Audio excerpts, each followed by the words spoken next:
સુરત ગ્રામ્ય એલસીબીનો C palace shopping સેન્ટરમાં દરોડો 13 લાખથી વધુના નકલી બ્રાન્ડેડ માલ સાથે એકની ધરપકડ.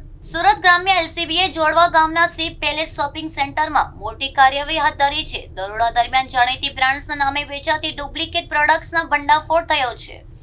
પોલીસ સ્થળ પર તપાસ કરીને મોટા પ્રમાણમાં નકલી માલ સામાન જપ્ત કર્યો છે. પ્રાથમિક અંદાજ મુજબ ₹13.22 લાખથી વધુ ગેરકાયદેસર સ્ટોક મળ્યો છે. આ નકલી પ્રોડક્ટ્સ વિવિધ જાણીતી કંપનીઓના નામે વેચાઈ રહી હતી. સમગ્ર ગેરકાયદેસર વેપાર શોપિંગ સેન્ટરના એક યુનિટમાં ચાલતા હોવાનું ખુલ્યું છે. કાર્યવાહી દરમિયાન પોલીસે વિવેક દીપકભાઈ ફળદુની ધરપકડ કરી છે. આરોપી પાસેથી નકલી માલના સોર્સ અને સપ્લાય અંગે પૂછપરછ કરવામાં આવી રહી છે. એલસીબી ટીમે સ્થળને સીલ કરીને વધુ પુરાવા એકત્રિત કર્યા છે. નકલી માલના વિતરણ નેટવર્કને લઈને વધુ તપાસ શરૂ કરવામાં આવી છે.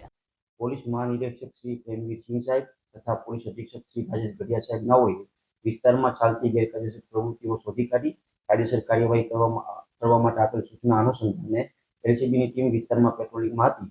તે દરમિયાન મળેલ માહિતીના આધારે જોડવા ગામની સીમમાં આવેલ શિવ પેલેસ શોપિંગ ખાતે રેડ કરતા અલગ અલગ બ્રાન્ડની કંપનીના શંકાસ્પદ આધાર પુરાવા વગરના ક્લીનર અને શેમ્પૂનો 13 લાખ ઉપરાંતનો જથ્થો મળી આવેલ, જે જથ્થો જપ્ત કરવામાં આવેલ છે અને આગળની કાયદેસરની કાર્યવાહી હાથ ધરવામાં આવે છે. પકડાયેલ ઈસમનું નામ વિવેક દીપકભાઈ ફળદુ છે. પ્રાથમિક પૂછપરછ અનુસાર આજે ડબ્બા અને સ્ટીકર જે યુપી ખાતેથી મંગાવવામાં આવતા હતા અને અહીંયા લોકલ માર્કેટમાંથી લૂઝ શેમ્પુ ખરીદી અને એમાં ભરવામાં આવતું. પકડાયેલ ઈસમની પ્રાથમિક પૂછપરછ કરતા જાણવા મળેલ છે કે આનું વેચાણ ઓનલાઈન અલગ અલગ પ્લેટફોર્મ ઉપર કરવામાં આવતું. તે અલગ અલગ કંપનીના અધિકૃત અધિકારી વ્યક્તિને જાણ કરવામાં આવેલ છે, જે આગળની વધુ કાર્યવાહી હાથ ધરવામાં